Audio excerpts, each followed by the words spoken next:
दोस्तों, इन दस reported analysis में आपका स्वागत करते हैं। हम लेकर आए हैं डिफेंस सीरीज के कुछ लेटेस्ट अपडेट्स। पहले अपडेट के बारे में बात करें तो इंडिया और यूएस के बीच में GE414 जेट इंजन से जुड़ी एक डील अब नजदीक आ रही है। जी हां दोस्तों, इंडिया GE414 जेट इंजन की खरीद के लिए यूएस के साथ एक डील के करीब है, जो इंडिया के इंडिजीनियस फाइटर जेट प्रोग्राम में एक अहम कदम है। जनरल इलेक्ट्रिक ने अपनी बिड इंजन के लिए सबमिट की है और टेक्नोलॉजी ट्रांसफर पर भी बातचीत की फाइनल स्टेज में है। इस डील में लगभग 80% तक की टेक्नोलॉजी ट्रांसफर शामिल होगी, जो इंडिया की जेट इंजन मैन्युफैक्चरिंग कैपेबिलिटीज को मजबूत करने में मदद करेगी।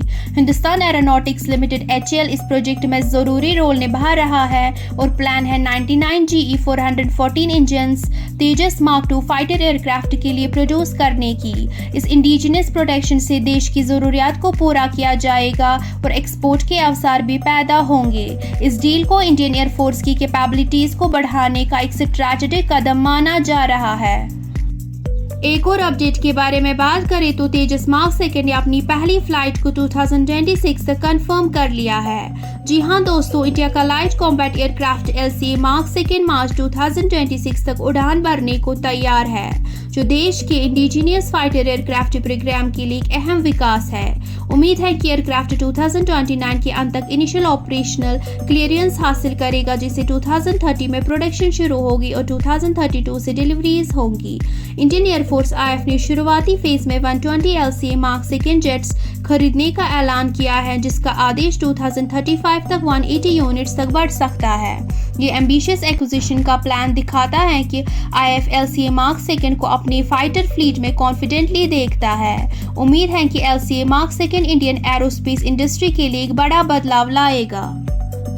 एक और अपडेट के बारे में बात करें तो IAF के एवरो एरा का अंत हो रहा है, क्योंकि C295M की इंडिया में डिलीवरी तेजी से हो रही है। जी हां दोस्तों, इंडियन एयरफोर्स IAF अपने पुराने हावकर सिडले HA748 एवरो ट्रांसपोर्ट एयरक्राफ्ट को रिटायर करने की तैयारी में है, जो 1960 से IAF की सेवा में है। C295M, जो एयरबस डिफेंस की द्वारा बनाया गया है, एवरो की ज़रूरतों को पूरी करने के लिए नज़दीक आ रहा है। इस बदलाव से IAF की ट्रांसपोर्ट कैपेबिलिटीज़ में बड़ा चेंज आएगा।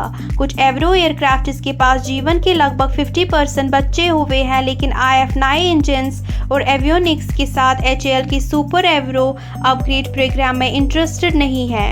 C295M की डिलीवरीज 2026 में शुरू होगी और 2031 तक पूरी हो जाएगी, और IAF ने एवरो के लिए डेफिनेटिव रिटायरमेंट का समय रेखा बनाया है, जो 2028 के बाद शुरू हो सकता है। C295M एवरो की लिमिटेशंस दूर करता है और एक मॉडर्न ट्रांसपोर्ट फ्लीट और अलग अलग ऑपरेशंस के लिए नए मौके प्रोवाइड करता है। एवरो एरा के समाप्त होने पर C295M IAF की कमिटमेंट और एडेप्टेबल एयरलिफ्ट ऑपरेशंस में नई प्रगति को दर्शाता है।